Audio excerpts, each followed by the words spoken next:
नमस्कार आणि the deep डाईव्हमध्ये तुमचं स्वागत. आपण सगळेच कधी ना कधी अशा द्विधा मनस्थितीत सापडतो जिथे आपण जे करतोय ती आपली श्रद्धा आहे की निव्वळ अंधश्रद्धा हेच कळत नाही. म्हणजे परीक्षेला जाताना देवाला नमस्कार करणं ही श्रद्धा, पण काळी मांजर आडवी गेली म्हणून परीक्षेलाच न जाणं ही अंधश्रद्धा. ही रेष ही नेमकी कुठे ओढायची? आणि ही रेष खूपच पुसट असू शकते, नाही का? अनेकदा एका गोष्टीला आपण सोयीस्करपणे श्रद्धा म्हणतो आणि दुसऱ्याला अंधश्रद्धा, पण त्याचा आधार काय? हा गोंधळ आपल्या सगळ्यांच्याच मनात असतो. बरोबर. आणि म्हणूनच आज आपण याच गोंधळातून बाहेर पडण्याचा एक मार्ग शोधणार आहोत. आपल्या या चर्चेचा आधार आहे विद्यावाचस्पती विद्यानंद यांचं एक सखोल लेखन, जे श्रद्धा आणि अंधश्रद्धा यांतला फरक कसा ओळखावा यावर प्रकाश टाकतं. आज आपलं ध्येय हे नाहीये की काय बरोबर आणि काय चूक. आपलं ध्येय आहे स्वतःच्या विचारांना एक दिशा देण्यासाठी एक चाळणी मिळवणं. हो, एक प्रकारे स्वतःच्या विश्वासाची तपासणी करण्यासाठी काही निकष समजून घेणं. चला तर मग या विचारांच्या प्रवासाला सुरुवात करूया. तर मग सुरुवात श्रद्धेपासून करूया. श्रद्धा म्हणजे नेमकं काय? आपण हा शब्द खूप सहज वापरतो, पण विद्यानंद यांच्या विचारांनुसार श्रद्धा ही एक प्रचंड सकारात्मक आणि आतून येणारी शक्ती आहे. ती आपल्याला आशा देते, कठीण काळात उभं राहण्यासाठी नैतिक बळ देते. हो, आणि यातला एक महत्त्वाचा मुद्दा म्हणजे खरी श्रद्धा कधीच तुमच्या बुद्धीला किंवा तर्काला बाजूला सारत नाही. ती तुमच्या विचारांच्या विरोधात नसते. उलट ती तुमच्या अनुभवांशी, विचारांशी आणि विवेकाशी सुसंगत असते. अच्छा. म्हणजे जी गोष्ट तुमच्या मनाला शांती देते पण त्याच वेळी तुमच्या डोक्याला प्रश्न विचारायला लावते, ती श्रद्धा. ती तुम्हाला आंधळं नाही तर अधिक संवेदनशील आणि जबाबदार बनवते. हे खूपच रंजक आहे. म्हणजे श्रद्धा तुम्हाला विचार करायला लावते, विचार थांबवत नाही. मला वाटतं अनेकदा लोकांचा असा गैरसमज होतो की श्रद्धेच्या ठिकाणी तर्काला जागा नसते. नेमका हाच गैरसमज दूर करायला हवा. विचार करा, जगातल्या अनेक महान व्यक्ती, मग ते वैज्ञानिक असोत किंवा समाजसुधारक, त्यांच्या कामामागे एक प्रकारची श्रद्धाच होती. स्वतःवर, आपल्या कामावर आणि एका मोठ्या चांगल्या उद्दिष्टावर श्रद्धा. या श्रद्धेने त्यांना प्रश्न विचारायला आणि उत्तरं शोधायला प्रवृत्त केलं. श्रद्धेचा अंतिम परिणाम हा नेहमी व्यक्तीचं आणि पर्यायाने समाजाचं कल्याण हाच असतो. ती तुम्हाला एक उत्तम माणूस बनण्याच्या प्रक्रियेत मदत करते. ठीक आहे, ही झाली श्रद्धेची सकारात्मक बाजू. पण मग गाडी कुठे घसरते? हीच भावना अंधश्रद्धेमध्ये कशी बदलते? नाण्याची दुसरी बाजू काय आहे? गाडी तिथे घसरते जिथे भीती आणि अज्ञान यांचा प्रवेश होतो. विद्यानंद यांच्या मते अंधश्रद्धेचा जन्मच भीती, अज्ञान आणि परंपरेच्या आंधळ्या अनुकरणातून होतो. जिथे का हा प्रश्न विचारणं बंद होतं आणि कारण ते तसंच चालत आलंय हे उत्तर स्वीकारलं जातं, तिथे अंधश्रद्धेची सुरुवात होते. म्हणजे आमच्या पूर्वजांनी सांगितलं म्हणून आम्ही करतो, किंवा यावर प्रश्न विचारायचा नाही, नाहीतर पाप लागेल, यांसारखी वाक्य धोक्याची सूचना आहेत. अगदी बरोबर. ही धोक्याची घंटा आहे. कारण अंधश्रद्धेमध्ये तर्काला, युक्तिवादाला किंवा अनुभवाला शून्य किंमत असते. ती एक प्रकारची बौद्धिक कैद आहे. ती तुम्हाला विचार करण्यापासूनच थांबवते. समजा एखाद्याला सांगितलं की मंगळवारी केस कापू नयेत. त्याने विचारलं का, तर उत्तर मिळतं माहीत नाही, पण अशुभ असतं. इथे विचार संपतो आणि भीती सुरू होते. ही भीतीच लोकांना चुकीच्या आणि अनेकदा हानिकारक समजुतींमध्ये अडकवून ठेवते. थांबा, पण अनेकदा लोक म्हणतात की ह्या जुन्या गोष्टींमागे काहीतरी वैज्ञानिक कारणं असतील जी आपल्याला आज माहीत नाहीत. मग त्याला सरसकट अंधश्रद्धा कसं म्हणायचं? खूप चांगला मुद्दा आहे. आणि इथेच आपल्याला त्या चाळणीची, त्या निकषांची गरज लागते. जर एखाद्या गोष्टीमागे खरंच काही कारण असेल तर ते शोधायला काय हरकत आहे? बरोबर. खरी श्रद्धा तुम्हाला ते कारण शोधायला प्रोत्साहन देईल, पण अंधश्रद्धा म्हणेल शोधू नका, फक्त पालन करा. हाच तो मूलभूत फरक आहे. म्हणजे फरक कृतीमध्ये नाही, तर त्यामागच्या विचार करण्याच्या स्वातंत्र्यात आहे. तर मग हे स्वातंत्र्य आहे की नाही हे ओळखण्यासाठी नेमकी निकष काय आहेत? विद्यानंद यांच्या लेखनातून आपण अशा कोणत्या कसोट्या घेऊ शकतो ज्या आपल्याला रोजच्या आयुष्यात उपयोगी पडतील? हो, आणि ह्या कसोट्या खूपच व्यावहारिक आहेत. आपण त्यांना 3 चाचण्या म्हणू शकतो. पहिली आणि सगळ्यात महत्वाची चाचणी आहे विवेकाची चाचणी, द टेस्ट ऑफ रिझन. विवेकाची चाचणी म्हणजे काय? म्हणजे तुम्ही ज्या गोष्टीवर विश्वास ठेवता ती गोष्ट तुम्हाला का आणि कसं हे प्रश्न विचारण्याची परवानगी देते का? जर एखाद्या विचारात किंवा परंपरेत प्रश्न विचारणं हे पाप किंवा अपमान मानलं जात असेल तर समजून जा की तिथे अंधश्रद्धेचा वास आहे. अच्छा. श्रद्धा चर्चेला आणि प्रश्नांना घाबरत नाही. अंधश्रद्धा प्रचंड घाबरते कारण तिच्याकडे उत्तरं नसतात. आणि याला जोडून एक भावनिक परिणामही असतो, बरोबर? मला आठवतंय त्या लेखनात आत्मविश्वास आणि भीतीबद्दल एक मुद्दा होता. अगदी बरोबर. हा विवेकाच्या चाचणीचाच एक भावनिक भाग आहे. श्रद्धा तुमचा आत्मविश्वास वाढवते, ती तुम्हाला आतून शक्ती देते. जसं एखाद्या मोठ्या कामाला सुरुवात करण्यापूर्वी प्रार्थना केल्याने जर एखाद्याला धीर मिळत असेल तर ती श्रद्धा ती त्याला सक्षम बनवते. आणि अंधश्रद्धा? याउलट अंधश्रद्धा तुमची भीती वाढवते. असं नाही केलं तर वाईट होईल, हे नियम पाळले नाहीत तर देवाचा कोप होईल, हो, लिंबू मिरची लावली नाही तर धंद्यात नुकसान होईल. इथे प्रत्येक गोष्टीमागे भीती आहे.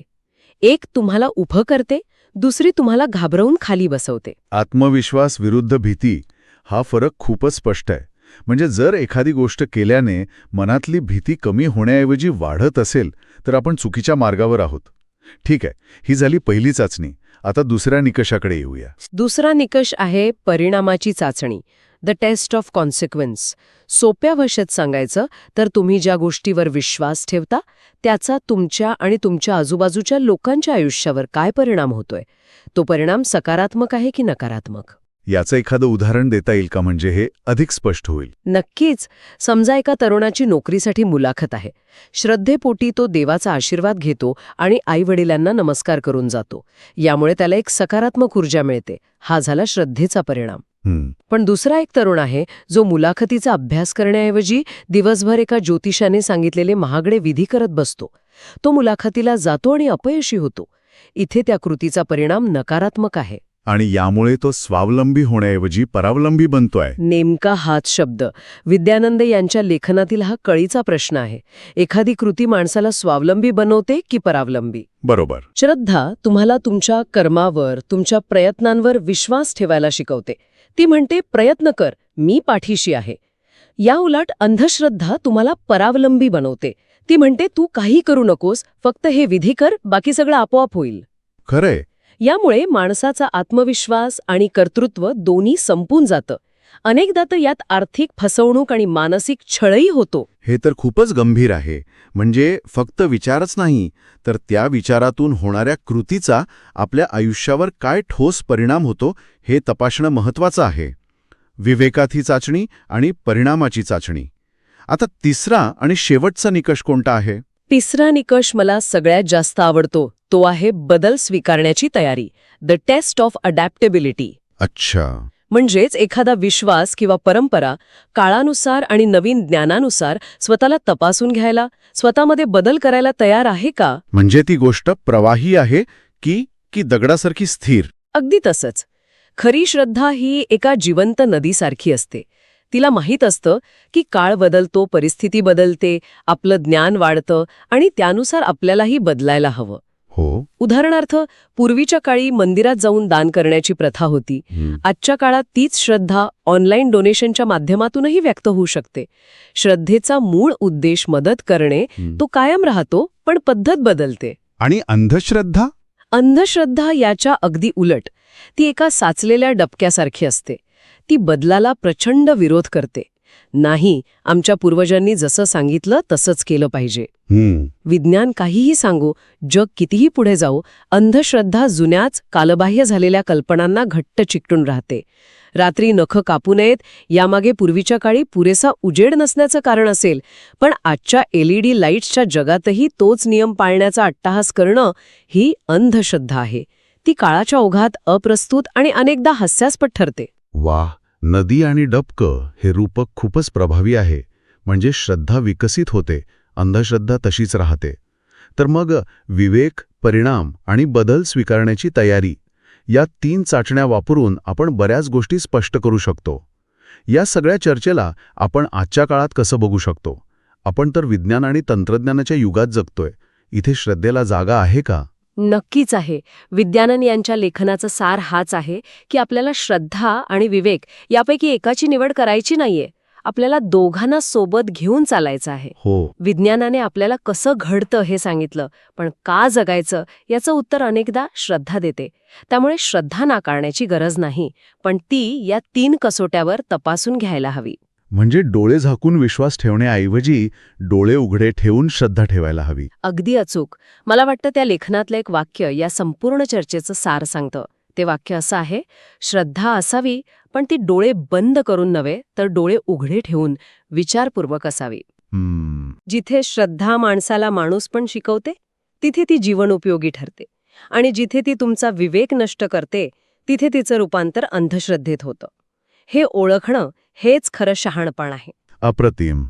म्हणजे जी श्रद्धा तुम्हाला अधिक दयाळू, प्रामाणिक, प्रेमळ बनवते, जी तुम्हाला इतरांचा आदर करायला शिकवते, ती खरी श्रद्धा.